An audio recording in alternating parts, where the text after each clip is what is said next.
अजय अचूक अभेद्य। नमस्कार, आपके साथ हूं मैं राजीव शर्मा। देसी तेजस MK-1A फाइटर जेट के लिए नए एयरबोर्न इलेक्ट्रॉनिक वॉरफेयर सिस्टम का सफल उड़ान परीक्षण शुरू कर दिया गया है। इस सिस्टम को स्वयं रक्षा कवच का नाम दिया गया, जिसे DRDO ने डेवलप किया। यह सिस्टम भारतीय वायुसेना के आने वाले तेजस MK-1A विमानों में लगाया जाएगा, जो आत्मनिर्भर भारत की दिशा में एक बड़ा कदम माना जा रहा है।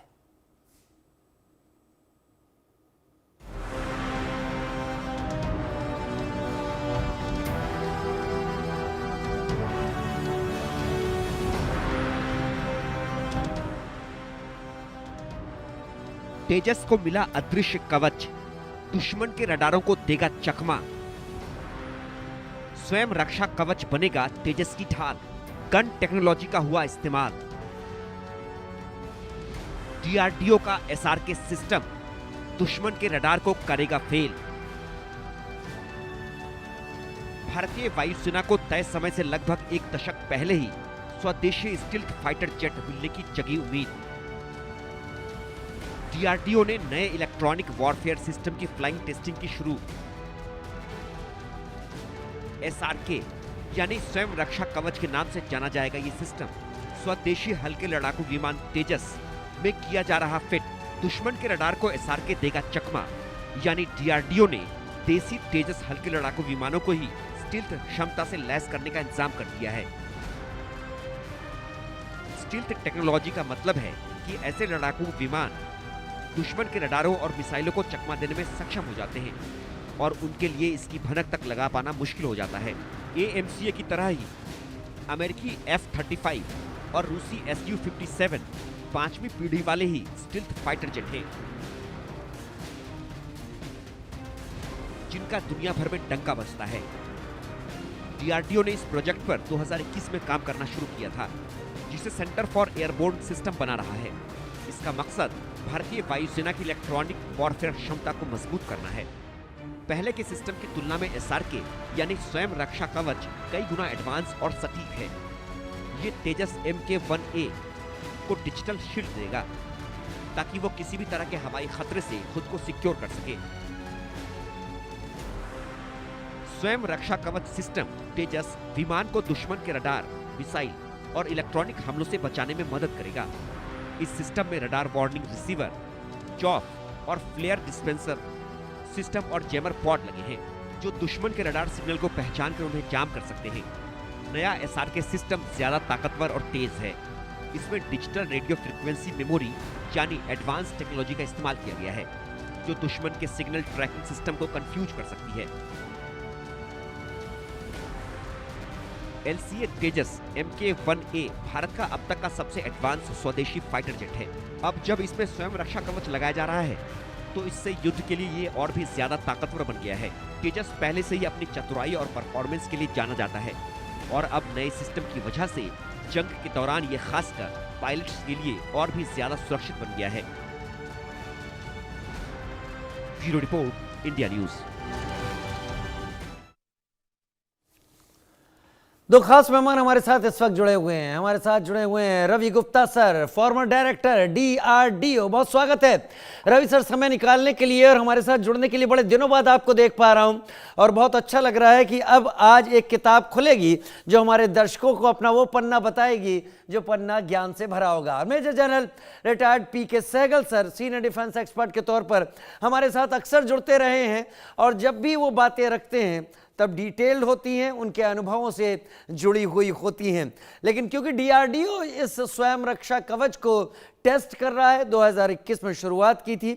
मैं फॉर्मर डायरेक्टर रवि गुप्ता जी आपके पास पहले आना चाहूँगा, क्योंकि आप DRDO से जुड़े रहे हैं। क्या है स्वयं रक्षा कवच? क्या मैं खुद की रक्षा करूं उससे मतलब आता है स्वयं रक्षा कवच, या ये शब्दों से परे जाकर एक अलग डिफेंस का एक शील्ड है जो हमारे देश को, हमारे विमानों को, हमारी एयरफोर्स सबको सुरक्षित करने में बहुत कारगर? बहुत बहुत धन्यवाद राजीव जी, प्रणाम आपको और अपने मित्र सेक्रेटरी साहब को भी, जनरल साहब को। देखिए, आपने बड़ी अच्छी बात एक कही है कि ये अपना स्वयं रक्षा कवच, अपनी रक्षा या उससे कहीं आगे बढ़ के, मैं बात कहना चाहूंगा कि हमारे इस तेजस का उद्देश्य क्या है। तेजस एक advance multi role fighter aircraft है, जिसमें कि इसका रोल केवल इंटरसेप्शन का ही नहीं रह जाता, दुश्मन के इलाके में गहराई तक जाकर के, अंतर तक जाके, और दुश्मन के जो इरादे हैं उनको तबाह करने का भी होता है। तो एयर टू एयर कॉम्बैट और एयर टू ग्राउंड कॉम्बैट दोनों के लिए इसको सक्षम होना है। तो स्वयं रक्षा कवच की बात जब आती है, कोई भी देश आज के जमाने में ऐसा नहीं है कि उसके पास अपनी सुरक्षा के इंतजाम नहीं होंगे। बहुत पुख्ता इंतजाम लेके चलते हैं। उनके रडार सिस्टम्स होते हैं, उनके एंटी एयर मिसाइल सिस्टम्स होते हैं, सरफेस टू एयर मिसाइल होते हैं, एयर टू एयर मिसाइल्स होते हैं। तो ये सब अपनी सुरक्षा के लिए वो भी रखते हैं। अब हमें करना क्या है कि अगर तेजस को अपना मिशन पूरा करना है, तो इसको इन सब के रहते हुए भी दुश्मन के इलाके में अंदर तक जाके और दुश्मन को ठोकना होगा। और उसके लिए हमें आवश्यकता है कि ये दुश्मन के जो मिसाइल्स हैं और रडार सिस्टम्स हैं उनको चकमा दे सके। तो ये स्वयं रक्षा कवच जो बनाया है डीआरडीओ ने इसके लिए, तेजस के लिए, ये मैं कहना चाहूंगा, देखिए एक तो पहले ही से तेजस जब बनाया गया था तो इसको हम 4.5 जनरेशन बोलते हैं, 4th जनरेशन से कहीं आगे का है, क्योंकि इसमें बहुत ये सेमी स्टेल्थ है। स्टेल्थ की जब बात करते हैं कि लो ऑब्जर्वेबिलिटी, तो दुश्मन के इलाके में अगर डालों को चकमा देके जाने की जो ताकत होती है उसको बोला जाता है स्टेल्थ। तो ये ऑलरेडी इसमें बहुत अधिक थी, क्योंकि कंपोजिट्स का बना हुआ है, रडार इसको एब्जॉर्ब नहीं कर पाते हैं। इसमें एब्जॉर्ब होके या तो ट्रांसपेरेंट निकल जाएंगे या एब्जॉर्ब कर लेगा, तो दुश्मन को इसका आने का पता बहुत कम लग पाता है। अब दूसरी बात है कि अब ये जो सिस्टम लगेगा, ये इसको स्टेल्थ का जो गुण है उसको और कहीं गुना बढ़ा देगा, क्योंकि ये 3 तरह से काम करता है। ये कंप्लीट सूट है एक तरह से, आपके रक्षा कवच बनाकर नाम दिया गया है इसीलिए इसको। इसमें पहली बात तो यह है कि दुश्मन के जो रडार सिग्नल्स हैं उनको पकड़ता है। और कैसे पकड़ता है? ये पैसिव मोड में पकड़ता है। पैसिव मोड का मतलब यह है कि अपना कोई सिग्नल नहीं देता। रडार बिल्कुल एयरक्राफ्ट शांति से चुपचाप चलता जा रहा है बिना कोई सिग्नल एमिट किए हुए, और इसलिए दुश्मन के जो रिसीवर्स हैं उसका पता ही नहीं लगा पाते। केवल दुश्मन के जो रडार्स हैं उनके सिग्नल्स को पकड़ेगा, उनको एनालाइज करेगा, रियल टाइम में आर्टिफिशियल इंटेलिजेंस के माध्यम से ये पता लगाएगा कि कौन कौन जो संकट है, किस किस्म का संकट है, उसको कैसे हैंडल किया जाए। उसके बाद उसकी जब तमाम जो क्वालिटीज हैं, उनकी रडार फ्रीक्वेंसी क्या है, उनकी नेचर प्रकृति को पता लगाने के बाद उसके लिए ये एक जैमर्स ऑन कर सकता है। 2 तरीके हैं, या तो जैमर ऑन करके, और या फिर जो है जब मिसाइल बहुत नजदीक आ चुका है तो हम इसमें करते हैं शेफ्स का इस्तेमाल करते हैं। तो ये शेफ्स क्या होती हैं कि ये धातु के छोटे छोटे कण होते हैं जो एयरक्राफ्ट छोड़ता है इनको, और जो रडार है वो रडार दुश्मन का वो इनसे टकरा करके और डिफ्यूज होके और वो कंफ्यूज हो जाता है, मिसाइल इस पर अटैक नहीं कर पाता। और जैमर्स जो होते हैं वो भी 2 तरह के होते हैं। जैमर्स पे होता है कि जो उसको नॉइज जनरेट करेगा, जिस तरह से शेफ ने नॉइज जनरेट किया रडार के लिए, इसी तरह से एक किस्म का शोर है। शोर होता है तो हम जो सिग्नल है, जो काम की बातें सुन नहीं पाते हैं। इसी प्रकार ये एक अपना एक्टिव अपने सेंसर्स ऑन करके और ये ऐसा शोर जनरेट करता है कि जो दुश्मन का मिसाइल है वो पता नहीं लगा पाता कि ये एयरक्राफ्ट है, कहाँ पे है, क्या पोजीशन है, तो इस तरह से वो बेकार हो जाता है। तो ये इस प्रकार से इसका एक काम होता है। दूसरा होता है डिसेप्शन का, कि वो जानबूझ के सिग्नल ऐसा जनरेट करता है कि वो मिसाइल कहीं के कहीं चला जाता है। ये इसकी खासियत है। ठीक है, मैं और ज्यादा विस्तार आपसे लेना चाहूंगा, लेकिन मेजर जनरल पीके सहगल सर, क्योंकि मेजर जनरल पीके सहगल एक्चुअली उस ब्रांच से आते हैं डिफेंस की जो आप लोगों के बनाए इन इक्विपमेंट को रियल टाइम टेस्ट करती है कि ये चीजें कितनी इफेक्टिव हैं। मेजर जनरल पीके सहगल, ये सोच जो स्वयं रक्षा कवच की है, ये सोच हमारे पास देर से आई या हमारे पास सही समय से आ गई, और प्रेजेंट कंडीशन में या आगे आने वाले 10-20 सालों में इस तरीके की सोच का हमारे साथ इक्विपमेंट या इस तरह के सिस्टम के साथ मौजूद रहना कितना बड़ा चेंज लाएगा? सबसे पहले तो मैं डीआरडीओ के लिए उनको बधाई देना चाहता हूँ कि उन्होंने एक ऐसा इलेक्ट्रॉनिक वॉरफेयर सिस्टम हिंदुस्तान के तेजस को दिया है जिससे हिंदुस्तान का तेजस की जो क्षमता है बहुत बड़े पैमाने पर बढ़ जाएगी। हिंदुस्तान का जो तेजस है दुनिया का सबसे छोटा लड़ाका है, सबसे ज़्यादा मैन्यूवरेबल है, सबसे ज़्यादा एजाइल है, और उसकी परफॉर्मेंस आगे बहुत बड़ी है।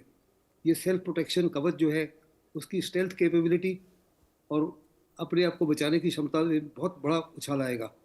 ये दुश्मन के रडार्स को इसके अंदर ये जो सेल्फ प्रोटेक्शन जमर है, ये सेल्फ प्रोटेक्शन स्वीट है, इसके सेंसर्स जो है फार सुपीरियर हैं। पहले हमारे जहाज़ों में MiG-29 और Su-30 में DU-29 लगा हुआ है, ये उसी का फर्दर एडवांस्ड वर्जन है। और ये साफ तौर पे इसमें स्मार्टर सेंसर्स हैं, स्मार्टर कम्युनिकेशन सिस्टम है और स्मार्टर इसमें बाकी चीज़ें, और ये आर्टिफिशियल इंटेलिजेंस से भी लेस है। इसको दो हिस्सों में लगाया जाता है। एक तो इसके अंदर high frequency radar warning receiver है जो तेजस की बॉडी के अंदर लगा होता है। ये दुश्मन के रडार को पकड़ता है, दुश्मन की मिसाइल को पकड़ता है, और जैसे ही उनको पकड़ता है फेक सिग्नल्स भेजता है, जिससे दुश्मन की रडार के लिए उसको डिटेक्ट करना या न्यूट्रलाइज करना या बहुत मुश्किल हो जाता है। साथ इसमें एक एडवांस सेल्फ प्रोटेक्शन जैमर है जो बाहर लगा होता है एक हार्ड पॉइंट के ऊपर। ये जो है इसके अंदर हर फ्रीक्वेंसी की मेमोरी है, उस फ्रीक्वेंसी को पहचानता है, और ये दुश्मन के जो हवाई जहाज हैं या दुश्मन की जो मिसाइल हैं या दुश्मन के रडार्स हैं उनको जैम करता है। उनके लिए बहुत ही मुश्किल हो जाता है इस हवाई जहाज को डिटेक्ट करना और इसको ट्रैक करना, जिससे इसकी सर्वाइवल कैपेबिलिटी बहुत बढ़ जाती है। आज के माहौल में बड़ा high intensity electronic warfare environment है। हमारा जो राफेल है, राफेल में भी इसी माफी का एक सिस्टम लगा हुआ है जिसका नाम है स्पेक्ट्रा सिस्टम। स्पेक्ट्रा सिस्टम काफ़ी से ज़्यादा एडवांस सिस्टम है, जिसकी वजह से दुश्मन ऑपरेशन सिंदूर में हमारे किसी राफेल को डिटेक्ट नहीं कर सका, किसी को न्यूट्रलाइज नहीं कर सका। ये सिस्टम उसी से भी शायद बेहतर है या उसी के बराबरी का है। एंड दुनिया में मेरा ख्याल बहुत कम देश होंगे जिनके पास इस माफी का हाई फ्रीक्वेंसी या इस माफी का सिस्टम है। और ये सिस्टम जो है काफ़ी वज़न में भी काफ़ी कम है, तकरीबन इसका टोटल वज़न 100 kg है। और पुराने सिस्टम से जो है जो अपने MiG-29 में और Su-30 में लगा था उससे बहुत बेहतर है। और मुझे साफ तौर पर लगता है आने वाले इसकी जो ट्रायल एवेल्युएशन है मिड 2026 तक कंप्लीट हो जाएगी, और उसके बाद में जो प्रोडक्शन DRDO ने बहुत सारी ये टेक्नोलॉजीज का इस्तेमाल किया है, बड़ी सारी कंपनीज इसमें इन्वॉल्व हैं, लेकिन इसको मैन्युफैक्चर करेगा भारत इलेक्ट्रॉनिक लिमिटेड। और भारत इलेक्ट्रॉनिक लिमिटेड ने साफ तौर पर आश्वासन दिया सरकार को कि 2026 के अंदर ही वो इसको मैन्युफैक्चर करके इसको फिटिंग करना शुरू कर देंगे। जैसे जैसे तेजस मार्क 1 आते हैं 7 साल लगाते जाएंगे, जिससे हिंदुस्तान की वायुसेना की ताकत जो है बहुत बढ़ जाएगी। हिंदुस्तान का तेजस जो है हमारा अपना बनाया हुआ लड़ाका है, और दुनिया के अनेकों देश जो हैं इसको खरीदना चाहते हैं। जब ये बैटल प्रूवन हो जाएगा और ये साफ तौर पर नजर आएगा कि इसको पकड़ना लड़ाई में ऑलमोस्ट इम्पॉसिबल है हमारे दुश्मन के लिए, चाहे वो चाइना हो या पाकिस्तान हो, तो इसके लिए हिंदुस्तान के पास एक्सपोर्ट के पोटेंशियल बड़ा ज़बरदस्त बढ़ जाएगा। अगर आप देखो इसी माफिक हिंदुस्तान ने आकाश तीर सिस्टम इस्तेमाल किया जो DRDO का बनाया हुआ था जी, जिसके माध्यम से हमने आर्मी के, एयरफोर्स के, नेवी के और सिविलियन के जितने भी रडार्स हैं उनको इंटीग्रेट किया, सारे वेपन सिस्टम को इंटीग्रेट किया, हमारे कमांड पोस्ट को इंटीग्रेट किया, और एक लैपटॉप के माध्यम से पूरा बैटलफील्ड का कंप्लीट इंफॉर्मेशन इस सिस्टम के पास थी। और अनेकों, अगर आपको याद होगा, दुश्मन ने नाइट 7th 8th और 8th 9th को 1000 से ज़्यादा ड्रोन इस्तेमाल किए हिंदुस्तान के खिलाफ, कई मिसाइलें इस्तेमाल की, कई हवाई जहाज इस्तेमाल किए, एक भी हमारे एयर डिफेंस सिस्टम को पेनिट्रेट नहीं कर सका। ये उसी माफी का आर्टिफिशियल इंटेलिजेंस से लेस है। तो मुझे साफ तौर पर नजर आता है इससे हमारा जो लड़ाका है दुनिया में एक one of the top class लड़ाका हो जाएगा। अभी पीके तो सहगल लगता है सर, पीके सहगल सर, आप तेजस के बारे में बता रहे हैं कि ये टॉप क्लास हो जाएगा।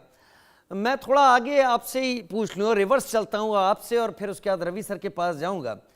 क्या आप एक्सपेक्ट करते हैं, क्योंकि जब वॉर की सिचुएशन होती है तो कई बार आजकल इलेक्ट्रॉनिक वॉरफेयर में आर्मी को अपने ऐसे सेंटर्स स्ट्रेटेजिकली काफ़ी वोलेटाइल प्लेसेस पर सेटअप करने पड़ते हैं, जिससे वो दुश्मन की हरकत, उनकी वेवलेंथ्स इलेक्ट्रॉनिक उनको पकड़ सकें। क्या वहां पर इस तरीके का इस्तेमाल हो सकता है जिससे कि दुश्मन अपनी मिसाइलों के जरिए इन कमांड सेंटर्स, इन जगहों को लोकेट ही ना कर पाए, पकड़ ही ना पाए? क्योंकि जब एडीज की बात होती है तो एडीज रिएक्ट करते हैं, उसको दुश्मन पकड़ता है और फिर वहां अटैक करता है।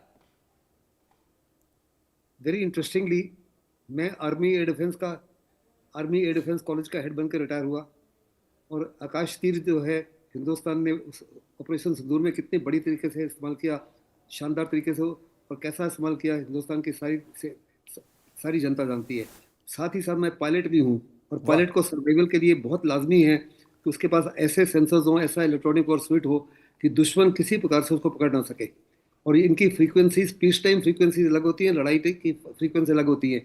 वैसे जैसे कि DRDO के मेरे मित्र ने बताया कि ये पैसिव डिवाइस है जो किसी प्रकार का कोई इलेक्ट्रॉनिक सिग्नेचर इमिट नहीं करती, जिसका मकसद है कि अगर पीस टाइम हो या वॉर टाइम हो, हम इसको इस्तेमाल कर सकते हैं कंटिन्यूसली, क्योंकि ये कोई भी सिग्नल इमिट नहीं करती। इसलिए दुश्मन के रडार्स हैं, दुश्मन में मिसाइल्स हैं, इसको स्टोर आमतौर पे दुश्मन हर समय उनका इलेक्ट्रॉनिक वॉरफेयर की कैपेबिलिटी कोशिश होती है कि आपके जितने रडार्स हैं उनके सिग्नेचर्स को पकड़े, जितने मिसाइल सिस्टम्स हैं, हवाई जहाज हैं, उनके सिग्नेचर्स को पकड़े और उनको मेमोरी में स्टोर करते हैं।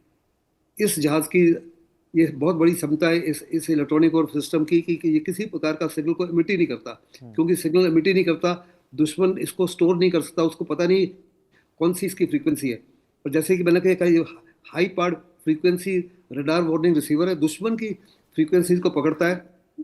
लेकिन साथ ही साथ आपका दूसरा सवाल था कि क्या हमारे जो एयरक्राफ्ट में ऐसे ऐसे सिस्टम्स हैं जिसके माध्यम से हमको साफ तौर पे पता लगे कि दुश्मन के मिसाइल्स कहाँ हैं, दुश्मन के रडार्स कहाँ हैं। इस माफी की बैटल फील्ड की अवेयरनेस जो है हमारे कई लड़ाकों में वो क्षमता शामिल है।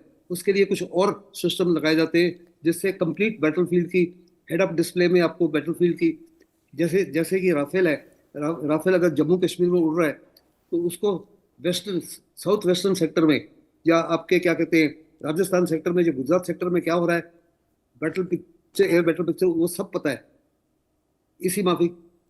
फिर किसको कौन से एरिया टारगेट को स्ट्राइक करना है, वो तो जो हमारे डिसीजन मेकर्स हैं, जो आर्मी कमांडर्स हैं, कोर कमांडर्स हैं, डिसीजन मेकर्स हैं, वो डिसाइड करते हैं किसको कैसे कब बर्बाद करना है। तो हवाई जहाज के पास में हर प्रकार के सिस्टम को लगाया जाता है, उस प्रकार की मिसाइल लगाई जाती है टारगेट को निगाह में रखते हुए और टारगेट की कैरेक्टरिस्टिक को निगाह में रखते हुए। जब जैसे आपको याद होगा कि हमने ये जो 9 टेररिस्ट हब इस्तेमाल किए, बर्बाद किए, इनको बर्बाद करने के लिए हमने कई प्रकार की मिसाइल इस्तेमाल की। हमने स्कैल्प मिसाइल इस्तेमाल की, जिसमें काफी जगह, फिर हमने रैम्पेज मिसाइल इस्तेमाल की, हमने क्रिस्टल गेज मिसाइल इस्तेमाल की, हैमर मिसाइल इस्तेमाल की, डिपेंडिंग ऑन दुश्मन का टारगेट कितना हार्डन्ड है, कितना अंडरग्राउंड है और कितनी दूरी पर है, क्योंकि हर एक मिसाइल की क्षमता जो है अलग अलग है। जैसे हैमर की रेंज थी केवल 60 किलोमीटर, कुछ उनके जो टेररिस्ट हब्स थे विद इन 60 किलोमीटर थे, कुछ जो ज़्यादा दूर थे उनके ऊपर हमने क्रिस्टल गेज जो इजराइल की मिसाइल है और रैम्पेज जो इजराइल की मिसाइल है वो 100 से 200 किलोमीटर की रेंज थी, उसको इस्तेमाल किया। जो उससे ज़्यादा हमने जैसे नूर खान जो उनके एयर बेस को बर्बाद करना था, उनके ऊपर हमने ब्रह्मोस मिसाइल इस्तेमाल की जिसकी रेंज ज़्यादा है। तो ये डिपेंड करता है कौन सा टारगेट है, उसकी कैरेक्टरिस्टिक क्या है। और आपको याद होगा नूर खान का जो एयर बेस है, जो कमांड पोस्ट था, वो कंप्लीट अंडरग्राउंड था, उसको कंक्रीट और स्टील से बनाया हुआ था, अमेरिकन ने बनाया था। उसको बर्बाद करने की ताकत हिंदुस्तान में शायद नहीं थी, लेकिन उसके अंदर एक एग्जॉस्ट विंडो थी जिससे जस्ट तकरीबन 3 फीट बाय 2 फीट एक टीवी सेट की जगह हिंदुस्तान की इंटेलिजेंस ने इतनी बढ़िया तरीके से उसके कोऑर्डिनेट्स बताए कि हमने मिसाइल को उस विंडो के थ्रू दागा, एग्जॉस्ट विंडो के थ्रू, और नीचे जितने भी लोग थे वेपराइज हो गए। वो उनका प्रिंसिपल कमांड पोस्ट था जहां से उनका न्यूक्लियर वाकई। और उसी के बाद शायद सबसे ज्यादा परेशानी अमेरिका को शुरू हुई, पाकिस्तान को तो हो ही गई थी। The phone bell rang everywhere in the world, और उसके बाद वो जो था वो एक हिस्ट्री बन गया। लेकिन रवि सर, मैं इस स्वयं रक्षा कवच को लेकर ही बात कर रहा हूं क्योंकि मेरे दर्शक इसी बारे में सोच रहे हैं। अगर ये स्वयं रक्षा कवच सभी में लगा लिया जाए, मान लीजिए पैसेंजर एयरक्राफ्ट या बाकी जो भारत में उड़ रहे हों, तो कुछ देर के लिए तो शायद दुश्मन या बाकी हमारे एडवर्सरीज को लगेगा कि भारत का एयर स्पेस पूरी तरीके से खाली है, वहां कोई प्लेन उड़ ही नहीं रहा है। लेकिन फिर बात आती है थर्मल सिग्नेचर्स की। क्या थर्मल सिग्नेचर्स के जरिए नहीं ट्रेस किया जा सकता कौन सा प्लेन कहां पर है? बेशक, देखिए एयरक्राफ्ट जो है बिना इंजन के तो उड़ नहीं सकता, और जब इंजन इसका चलेगा तो उसमें से हीट भी निकलेगी। तो एक तो कोशिश ये की जाती है कि इंजन का जो हीट एमिशन है उसको कंट्रोल किया जाए, कम से कम रखा जाए। और इसी तरह जो जो हमारा एमका में जो इंजन लगेंगे उसके जी। अंदर हम उसमें आफ्टर वो क्षमता होगी कि बिना आफ्टर बर्नर के आपको सफिशिएंट थ्रस्ट दे सके। तो एक बात तो वो होती है। दूसरे आपने कहा पैसेंजर एयरक्राफ्ट का, हम पैसेंजर एयरक्राफ्ट में आमतौर पर ऐसी चीजें नहीं लगाई जाती हैं, कम से कम एक्टिव नहीं लगाई जाती हैं। इसके अंतर्राष्ट्रीय नियम भी होते हैं, क्योंकि फिर एक पैसेंजर एयरक्राफ्ट मिलिट्री एयरक्राफ्ट की कैटेगरी में आ जाएगा, दुश्मन को भी हक बन जाता है कि वो उसको टारगेट कर सके। अच्छा, तो हम आमतौर पे जो है ये काम मिलिट्री एयरक्राफ्ट में तो करते क्या ये हैं। और हाँ, सभी मिलिट्री एयरक्राफ्ट में लग सकता है, केवल तेजस के लिए बेशक नहीं बन रहा है? बेशक ये हमने जो बनाया है, जिसे हम आज नाम दे गए हैं स्वयं रक्षा कवच का, ये विशेष प्रकार खास तौर से तेजस के लिए इसको डेवलप किया गया है। लेकिन इसका अर्थ ये नहीं है कि ये खाली इसी में इस्तेमाल किया जाएगा। ये जो टेक्नोलॉजी पूरी तरह मास्टर हो चुकी है, और खाली देखिए, एक टेक्नोलॉजी मास्टर करने के बाद, बना लेने के बाद भी एक होता है इसका सर्टिफिकेशन, जिसके लिए कम से कम एक नियमित में उड़ानों में इसको लगा करके उड़ाया जाता है और इसके पैरामीटर्स को स्टडी किया जाता है, तब सर्टिफिकेशन हो पाता है, जिसमें एक लंबा प्रोसेस होता है। लेकिन जहां तक टेक्नोलॉजी की बात है, हमारे पास आ चुकी है, और कुछ इसी तरह की टेक्नोलॉजी हम अलग अन्य विमानों में जैसे सुखोई में हमने लगानी भी शुरू कर दी है। तो ये जैसे जैसे, अच्छा दूसरे आपने एक बात और पूछी थी कि ये हमारे पास इसका विचार क्या अभी आया, ऐसा नहीं है। हमारा जो इसी प्रकार का एक और सूट था तेजस के लिए बनाया गया, जो अभी तक इस्तेमाल होता आया था इससे पहले। लेकिन अब टेक्नोलॉजी ऐसी चीज है कि जो निरंतर आगे बढ़ती रहती है। तो अब जो ये वाला सिस्टम है, स्वयं रक्षा कवच है, टेक्नोलॉजिकली पहले वाले सिस्टम के मुकाबले में बहुत अधिक उन्नत का है। अधिक संकटों को एक साथ कंट्रोल में ला सकता है, उनको स्टडी कर सकता है, उनको न्यूट्रलाइज कर सकता है। और ये जैसा कि अभी जनरल साहब ने बताया, बहुत हल्का है। हल्का होने का कारण क्या है कि देखिए, हमने मटेरियल्स के क्षेत्र में भी बहुत हमने तरक्की की है। ये जो एक समय था कि हमारे तमाम चिप्स बाहर से आते थे, सिलिकॉन का जो चिप है वो हम नहीं बना सकते थे। जिस तरह से सिलिकॉन काम में आता है, इसी प्रकार ये गैलियम आर्सेनाइड जो है रडार में, माइक्रोवेव में काम आता था। वो हमने टेक्नोलॉजी खुद, हमारे SSPL दिल्ली की लेबोरेटरी है जिसने गैलियम आर्सेनाइड टेक्नोलॉजी बनाई थी। लेकिन गैलियम नाइट्राइड एक और आगे का एक कदम है। उसका लाभ क्या होता है कि गैलियम नाइट्राइड बहुत हल्का होता है, डेंस, छोटे साइज के हम बना सकते हैं, इसकी पावर रिक्वायरमेंट कम होती है। तो वजन कम होने के साथ साथ इसकी क्षमता बढ़ जाती है, इसका जो रेस्पॉन्स रेट है वो बढ़ जाता है। तो उसी खतरे को हम पहचानना और एनालाइज करना हम बहुत अधिक तीव्र गति से कर सकते होते हैं। तो इस प्रकार से ये जो अब जो सिस्टम बना है, ये पहले वाले सिस्टम पहले भी था, लेकिन उसके मुकाबले में बहुत अधिक उन्नत है। और अब इस उन्नत सिस्टम को हम अपने किसी भी एयरक्राफ्ट में लगाने के, क्योंकि हमारा सबसे बड़ी बात ये है, ये खाली जो रडार वार्निंग रिसीवर और इसमें जैमर खाली इतना ही नहीं है। जी। ये जो सूट है, ये कंप्लीट इंटीग्रेटेड सूट है, जिसको आर्टिफिशियल इंटेलिजेंस के माध्यम से तमाम चीजों को कंट्रोल किया जाएगा। पायलट को इतना दिमाग नहीं लगाना पड़ेगा कि मैं क्या करूं, खाली उसको एक निर्णय लेना है कि मुझे अगर इसका, उसको पता लगेगा कि यह खतरा आया और खतरे को कैसे हैंडल करने का सबसे बेहतरीन उपाय क्या है, वो सिस्टम बता देगा। बस उसको एक डिसीजन लेना है और अपना काम हो जाएगा। तो ये हमारी टेक्नोलॉजी, इसके पूरे कोड, सोर्स कोड, सब कुछ हमारे अपने हैं। वाकई तो हम सर, जहां चाहे, जिस किसी भी एयरक्राफ्ट में चाहे इसको लगा सकते हैं। वाकई इसमें कोई सर, संदेह नहीं। देश तब आगे नहीं बढ़ते, तब मजबूत नहीं होते जब उनके पास डिफेंस के इक्विपमेंट होते हैं। वो तब ज्यादा मजबूत होते हैं जब उनके पास खुद के डिफेंस के इक्विपमेंट होते हैं। डिफेंस के इक्विपमेंट तो कहीं से भी लिए जा सकते हैं, लेकिन हालात कभी कभी ऐसे हो जाते हैं कि देश यूक्रेन बन जाते हैं, सब कुछ है लेकिन कुछ भी नहीं है, तब तक कि जब तक दूसरा हाँ ना कहे। Ravi Gupta sir, major general PK Sehgal sir, बहुत धन्यवाद समय निकालने के लिए, हमारे साथ जुड़ने के लिए। छोटा सा ब्रेक, जल्द हाजिर होते हैं।